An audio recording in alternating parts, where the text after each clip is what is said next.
एक ऐसा स्ट्रिक जो पिछले 3 हफ्ते से ऑलमोस्ट चल रहा था, 3 हफ्ते मतलब 15 14 15 दिन से ऑलमोस्ट चल रहा था, वो स्ट्रिक फाइनली इस वीक में ब्रेक हुआ, जिसके बारे में मैंने ट्विटर पे भी अपडेट किया था और टेलीग्राम पे भी अपडेट किया था कि वो स्ट्रिक ब्रेक हो गया। वो स्ट्रिक कौन सा था? वो स्ट्रिक था कि निफ्टी पहली बार ऑलमोस्ट 14 सेशंस के लिए बैक टू बैक ग्रीन में क्लोज हुआ है। चाहे वो क्लोजिंग 0.00% था, चाहे वो क्लोजिंग 0.01% था, चाहे वो 1% था, फ़र्क नहीं पड़ता। निफ्टी रेड में क्लोज नहीं हुआ था 14 सेशन के लिए। और अगर आप हमारा पिछला हफ्ते का वीडियो फॉलो किए होंगे, मार्केट अपडेट, जो कि बहुत कम लोग करते हैं, तो आपको ये पता होगा कि मैं उस वीडियो में भी ये कह रहा था कि हम ऐसे एक डायरेक्शन में मूव बहुत लंबे टाइम तक नहीं जाएंगे एंड हमें एक रेस्ट लेना चाहिए या थोड़ा सा रिट्रेस होना चाहिए, बिकॉज वो ज़रूरी होगा एक हेल्दी मूव के लिए। और इस वीक में जो पिछला एक वीक गुजरा उसमें वही चीज़ हुआ है। मैं ये बिल्कुल क्लेम नहीं करने जा रहा कि देखो मैंने जो बोला एग्जैक्टली वो हुआ है। नहीं, this is the nature of market दोस्त। मार्केट ऐसे ही काम करता है। अगर सब कुछ रोज ही ऊपर जाएगा तो फिर करेक्ट कब होगा और बाकी चीज़ें कैसे चलेंगी? तो पॉसिबल नहीं है। हम अक्सर इंसान हैं, हमें लगता है कि हमें सब कुछ अच्छा ही चाहिए, बट सब कुछ अच्छा हमेशा नहीं होता है। There are bad times, there are good times. ज़्यादा अच्छा टाइम होना चाहिए ख़राब टाइम के कंपेरिजन में, एंड आपकी ज़िंदगी चल जाती है। मोस्ट ऑफ द लोग ख़राब टाइम के लिए तैयार नहीं होते हैं और फिर उनका नुकसान होता है। मार्केट्स भी एग्जैक्टली यही है। थोड़ा ऊपर जाएगा, थोड़ा नीचे आएगा, फिर थोड़ा ऊपर जाएगा, थोड़ा नीचे आएगा। सवाल है कि जब वो ऊपर जाता है तो आप क्या कर रहे होते हैं, और जब नीचे आ रहा होता है तब आप क्या कर रहे होते हैं। अगर आप ये चीज़ समझ जाइएगा तो आपका आधा काम आसान हो जाएगा। तो लास्ट वीक में निफ्टी क्या किया है, बैंक निफ्टी क्या किया है? बैंक निफ्टी तो वीक ही हो रहा है। और ऐसे कौन से सेक्टर्स हैं जो कमज़ोर हो रहे हैं और आने वाले वीक में जो मजबूत हैं, जो सपोर्ट दे सकते हैं, उसके बारे में हम डिस्कस करेंगे इस वीडियो में। तो अगर आप जानना चाहते हैं कि मैं क्या देख रहा हूँ, कैसे सोच रहा हूँ, तो ये वीडियो आपको देखना चाहिए, क्योंकि ये जो वीडियो है ये मार्केट अपडेट वीडियो है जो आपको कहीं ना कहीं मदद करेगा। तो चलिए स्टार्ट करते हैं फिर।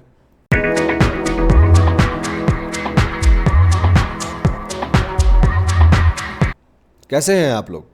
मेरा नाम ब्रज भूषण हुआ और मैं आप लोग का स्वागत करता हूं आप लोग के अपने चैनल पे, जिसका नाम है ट्रेड विद भूषण। जैसा कि आप जानते हैं कि ये वीडियो मार्केट अपडेट वीडियो है, तो मैं आगे बढ़ने से आपको दो चीज़ पहले बता देता हूं। पॉइंट नंबर 1, मैं कोई सेबी रजिस्टर्ड नहीं हूं, मैं हर वीडियो में बोलता हूं। इसीलिए आप मेरी बात को एक लर्निंग पर्पज़ के लिए लें, आप मेरी बात को एक एजुकेशनल पर्पज़ के लिए लें, कोई टिप या रिकमेंडेशन मत माने।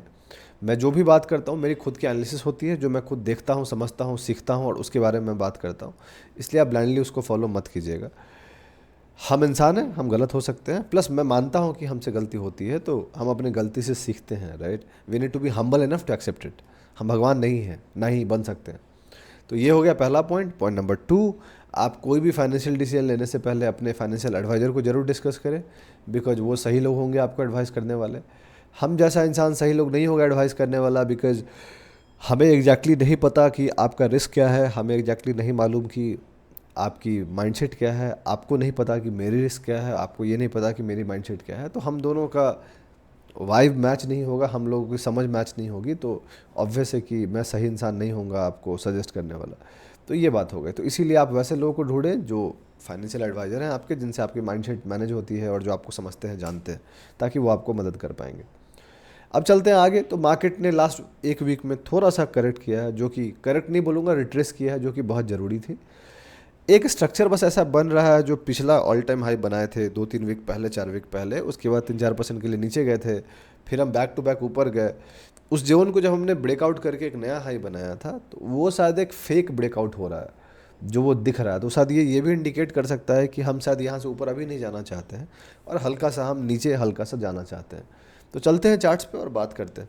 तो आपके सामने जो चार्ट है वो निफ्टी का चार्ट है, और आप बहुत क्लियरली देख सकते हैं कि ये जो 1 अगस्त 2024 का जो कैंडल था, ये ऑल टाइम हाई था, और उसके बाद हम 2 सेशन के लिए करेक्ट हुए थे, पहला सेशन और दूसरा सेशन, और यहाँ पे काफ़ी स्टॉप लॉस हिट हुआ था। फिर 3-4-5 सेशन हम साइडवेज गए। फिर ये इसी स्ट्रिक की बात कर रहा हूँ मैं कि बैक टू बैक यहाँ से फ्रॉम 14 अगस्त टिल इस जगह पे 3 सितंबर हम बैक टू बैक ग्रीन में ही क्लोज हुए हैं। एक सिंगल सेशन भी रेड नहीं हुआ है, जो आप क्लियरली देख सकते हैं। एंड देन फिर ये सेशन रेड हुआ, फॉलोड बाय ये सेशन रेड हुआ, फॉलोड बाय ये सेशन। तो बैक टू बैक 3 सेशन फिर हम रेड हो गए। कहानी इतनी है कि ये जो 4 सेशन, 5 सेशन, 6 सेशन थे या 7 सेशन थे, अगर आप ये 7 सेशन गौर कीजिएगा, इंक्लूडिंग आप इसको भी कर सकते हैं। इनफैक्ट ये जो 9 सेशन टोटल है, ये 9 सेशन 2 2 4 2 6 2 8 1 9, इसको ख़त्म करने के लिए बस 3 रेड सेशन लगे। So this is how market work, this is how beautiful market is. इसलिए कहा जाता है कि हम ऊपर सीढ़ी से जाते हैं, गिरते लिफ्ट से हैं, राइट। सेम कहानी आप यहाँ देख सकते हैं कि इस जगह से almost from 28 June to almost 1 August, हमें पूरा जाने में जुलाई पूरा महीना, अगस्त तक पूरा 1 महीना लगा इतने दिन, और गिरने में हमें लगा 2 दिन, right. So this is how it is market. हम ऊपर जाते हैं सीढ़ी से, गिरते लिफ्ट से। तो अब क्या है, अब बहुत सिंपल है। देखिए, मतलब मुझे बहुत ज़्यादा कॉम्प्लिकेट नहीं करना है ताकि आपको सीखने को मिले। ये ब्रेकआउट था, अब ये क्लीन हो गया है कि ये फेक ब्रेकआउट है, तो ये अब बहुत ज़्यादा मायने नहीं रखेगा। देखना ये है, जो ध्यान से सुनिएगा, अगर हम इस कैंडल के नीचे चले जाते हैं, इसका जो लो है वो है 24,801, अगर हम इसके नीचे चले जाते हैं तो वो कन्फर्मेशन फॉलो थ्रू हो जाएगा, मतलब ये इंडिकेट हो जाएगा कि ये फेक ब्रेकआउट हुआ है। अभी ये कैंडल है, हो सकता है यहाँ से बाउंस कर जाए तो वो स्क्वाट होगा, बट अगर हम इसके नीचे चले जाए तो वो क्लियर इंडिकेशन हो जाएगा कि फॉलो थ्रू हो गया है, मतलब ये फेक ब्रेकआउट था, ठीक है। अब क्या, उसके बाद जो गैप था, ये गैप फिल हो गया है और हम वापस से हल्का सा नीचे आए हैं।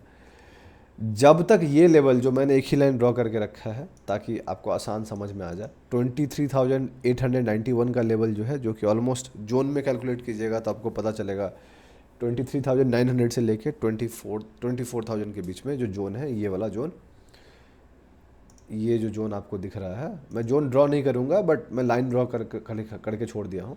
तो ये जो जोन है, जब तक ये सपोर्ट कर रहा है, we are all good to go. जब ये ब्रेक करेगा, फिर हमें देखना है कि मिड टर्म में क्या करना है। इस बीच में जो भी होगा, शॉर्ट टर्म में आपको फोकस करना है। इसको ब्रेक करने के बाद थोड़ा सा इम्पैक्ट मिड टर्म में होने लग जाएगा, बट जब तक ये ब्रेक नहीं हो रहा है, मिड टर्म में कोई इम्पैक्ट नहीं होगा। तो mid term we are bullish. On the very shorter term कुछ भी मतलब ज़्यादा चेंज नहीं हुआ है, इतना तो ज़रूरी है, हल्का सा और हो जाए तो कोई दिक्कत नहीं है। For me, I am expecting कि थोड़ा सा साइडवेज होगा या हल्का सा रिट्रेस होगा। रीज़न क्या है उसके पीछे? एक चीज़ जो मैं आपको पिछले कुछ दिन से बोलता आ रहा हूँ कि बहुत ज़्यादा सेक्टर सपोर्ट नहीं कर रहे हैं, और हो सकता है कि मैं आने वाले टाइम में एक वीडियो भी बनाऊं कि आपको दिखाऊं कि हार्डली 2 3 4 सेक्टर ही सपोर्ट कर रहे हो, और वही 4 सेक्टर पिछले 3 4 वीक से सपोर्ट कर रहे हैं, एक पूरे महीने से। कोई नया सेक्टर सपोर्ट करने को नहीं आ रहा। जब तक कोई नया सेक्टर सपोर्ट करने को नहीं आएगा, हम ऐसे आगे नहीं बढ़ सकते हैं, ये समझना पड़ेगा आपको, ठीक है। तो अब चलते हैं बैंक निफ्टी पे। निफ्टी का तो क्लियर हो गया है, anything above this is bonus इस लेवल के, और फिर नया हाई बनाए तो कोई दिक्कत ही नहीं है, वो तो ऊपर का है, उसमें कोई बात नहीं। कितना ऊपर जा सकता है? This area will now act as a resistance, 25,300 के आसपास का जो रेजिस्टेंस होगा। बैंक निफ्टी पे चलें तो बैंक निफ्टी वीक है, ये बात मैं बोलता आया हूँ आपको। ये ट्रेंड लाइन जो ब्रेक हुआ था, ऐसा लगता है कि ये फेक ब्रेकआउट है, तो इस ट्रेंड लाइन के नीचे अब वापस से आने की कोशिश कर रहा है यहाँ पे, तो ये होल्ड नहीं कर रहा। बैंक निफ्टी पे मुझे बहुत ज़्यादा बात करनी नहीं है, बिकॉज बैंक निफ्टी, बैंक जो है वो बहुत वीक होते जा रहे हैं। प्राइवेट बैंक, पीएसयू बैंक, वो ऐसा लग रहा है कि शॉर्ट टर्म में वो वीक होते जा रहे हैं। मिड टर्म में अभी भी ट्रेंड है, बट शॉर्ट टर्म में दे आर गेटिंग वीकर, इसीलिए बहुत ज़्यादा सेक्टर सपोर्ट नहीं कर रहे हैं मार्केट्स को। लेवल टू वॉच फॉर, ये जो लाइन मैंने मार्क करके रखा है 49,640 का लाइन, इसको ब्रेक कर दिया तो things will be bad, bit bad for short term. Mid term के लिए हमें ये जोन ब्रेक करने हैं, जो आपको क्लियरली ये वाला जोन दिख रहा है, 48,300 से लेके 49,000 का मान लीजिए आप। तो अगर ये ब्रेक हो जाता है तो हम मिड टर्म में फिर सोच सकते हैं कि बैंक निफ्टी से थोड़ा सा दूर रहने की ज़रूरत है। अनटिल देन कोई दिक्कत नहीं है। Resistance, anything above that is bonus out there, तो राइट। तो बैंक निफ्टी बहुत ज़्यादा कोई इम्पैक्ट नहीं कर रहा है। अगर बैंक निफ्टी अच्छा करेगा तो मार्केट्स को सपोर्ट मिल जाएगी, निफ्टी को सपोर्ट मिल जाएगी। अब बात करते हैं सेक्टर्स की। तो मैं आपको कहता आ रहा हूँ कि बहुत सारे सेक्टर्स वीक हो रहे हैं धीरे धीरे, और मैंने एक डेडिकेटेड सेक्टर पे वीडियो भी बनाया था और उसमें मैंने लेवल्स भी बताए थे। अगर आप जाके देखिएगा तो आपको पता चलेगा कि 1 2 ऐसे सेक्टर्स हैं जो अपने उस लेवल को ब्रेक कर रहे हैं, जिसको हम मेक और ब्रेक लेवल बोलते हैं। तो अभी भी 3 ऐसे सेक्टर्स हैं जो अच्छे कर रहे हैं। ये एग्जैक्टली वो 3 सेक्टर्स हैं जिसके बारे में हमने पिछले से पिछले वीक बात की थी, या उससे पहले बात की है। तो लास्ट 1 महीने से यही सेक्टर सपोर्ट में आ रहे हैं। तो जो पहला सेक्टर है आईटी है। आईटी के बारे में अगर आप मुझे फॉलो कर रहे होंगे तो मैं पिछले 2 ढाई महीने 3 महीने से इसी के बारे में बात कर रहा हूँ कि आईटी स्ट्रांग है। जो दूसरा सेक्टर है वो है एफएमसीजी, इसके बारे में बात करते आ रहा हूँ पिछले 1 महीने से, आप जाके देख सकते हैं, आपको दिख जाएगा। और जो थर्ड सेक्टर है वो है फार्मा, इसके बारे में भी हम बात करते आ रहे हैं पिछले महीने 1.5 महीने से, तो आपको पता चलेगा कि ये भी वही है। तो ये 3 सेक्टर्स के अलावा कोई मेजर सेक्टर सपोर्ट में नहीं आ रहे हैं, इसका ध्यान रखिएगा। तो ये चीज़ समझने की बात है कि वो है। और मेजर सेक्टर सपोर्ट में नहीं आना एक प्रॉब्लम है, कंसर्न है, ये इंडिकेट करना है कि कोई ज़्यादा कुछ हो नहीं रहा है। बट जब तक ये 3-4 सेक्टर सपोर्ट दे रहे हैं, निफ्टी बहुत ज़्यादा गिरेगा नहीं। गिरेगा तब जब ये सेक्टर्स भी सपोर्ट देना बंद कर देंगे। विक्स की बात कर ले तो इंडिया विक्स अभी 15.2 पे है। जब तक हम 17 का लेवल क्रॉस नहीं करते तब तक कोई मतलब नहीं है। और 17 का लेवल क्रॉस करने के बाद भी देखेंगे कि कैसा बिहेव करता है, राइट। तो फ्राइडे को हल्का सा वॉलेटिलिटी इंक्रीज हुआ है, बट वो बहुत ज़्यादा मैटर नहीं करता जब तक हम इस लेवल को ब्रेक करके ऊपर नहीं जाते। तो अगर हम 17 का लेवल ब्रेक करते हैं, the very next level to watch for will be 21 को क्रॉस करने के बाद ऐसा दिखेगा कि मार्केट में थोड़ा सा डर वापस आ रहा है। अभी तक मार्केट में डर वापस नहीं आया है। अब बात करते हैं थोड़ा और डिटेल्स पे। तो FII जो है वो कुछ बहुत ज़्यादा एग्रेसिवली बेचे नहीं है पिछले एक हफ्ते में, और उससे पहले वो बाइंग में थे, तो मैंने आपको बोला भी था। पिछला एक हफ्ता भी ऑलमोस्ट नेट बाइंग ही रहे हैं वो। सितंबर 2 को 1735 करोड़, सितंबर 3 को 1029 करोड़, सितंबर 4 को 975 करोड़, और खरीदे ही ये 3 दिन और 2 दिन बेचे हैं, जो कि छोटा छोटा अमाउंट है। नेट बायर्स ही थे वो, इसीलिए मार्केट में कोई ज़्यादा इम्पैक्ट नहीं हुआ है। मार्केट ब्रेथ की हम बात करें तो मार्केट ब्रेथ बहुत हल्का सा करेक्ट हुआ है, क्योंकि कोई मेजर चेंजेस थे नहीं। 30 अगस्त को अगर आप देखिएगा तो 68% पे थे, शॉर्ट टर्म में हम 56% पे आ गए हैं। बहुत हल्का सा चेंज है, कोई भी मेजर चेंज नहीं है। उसके बाद मिड टर्म में 60% थे, घट के अब 53% पे आ गए, ये भी बहुत हल्का सा चेंज है। 72% से 69% और 82% से 80%। तो ये बहुत मेजर चेंज है, नॉर्मल मेजर चेंज नहीं है, माइनर चेंज है। थोड़ा ज़्यादा हो जाए जिसके स्कोप हैं तो फिर लगेगा कि हाँ नाउ।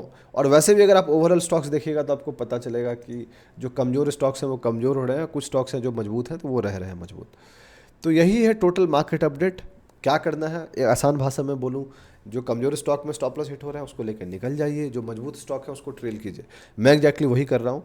मई महीने में मेरे स्टॉप लॉस हिट हुए थे, उसकी रिकवरी मई और जून में मेरे जो स्टॉप लॉस हिट हुए हैं 5-6, उसकी रिकवरी ऑलमोस्ट हो गई है, लेकिन मैंने प्रॉफिट बुक नहीं किया है अभी तक। अगर मैं प्रॉफिट बुक कर लूँगा तो हो जाएगा, बट मैं छोटे प्रॉफिट्स पे जल्दी बुक नहीं करना चाहता। I want to ride it until the time it is strong. तो वो वाली बात है, तो मैं वो कर रहा हूँ। कमज़ोर स्टॉक जो मेरा स्टॉप लॉस हिट करते हैं मैं उसको लेकर निकल जाता हूँ, वो है ना। मैं तुम्हारा बदला किसी और से लेता हूँ, जो मुझे पसंद करता है मैं उसे छोड़ देता हूँ। तो इसका अपोजिट है स्टॉक्स में, जो कमज़ोर होता है मैं उसे छोड़ देता हूँ। सर्वाइवल ऑफ द फिटेस्ट की लड़ाई है ये, राइट। तो यही थी टोटल अपडेट, मार्केट अपडेट। अगर आपको अच्छा लगा है तो आप लाइक कीजिए, सब्सक्राइब कीजिए, चैनल को सपोर्ट कीजिए, हमें अपने दोस्तों के साथ शेयर कीजिए, उनको बोलिए लाइक करने के लिए, सब्सक्राइब करने के लिए। बहुत जल्दी मैं आपसे अगले वीडियो मुलाकात करूँगा, तब तक के लिए आप अपना ध्यान रखें, अपने घर वालों का ध्यान रखें। चीयर्स।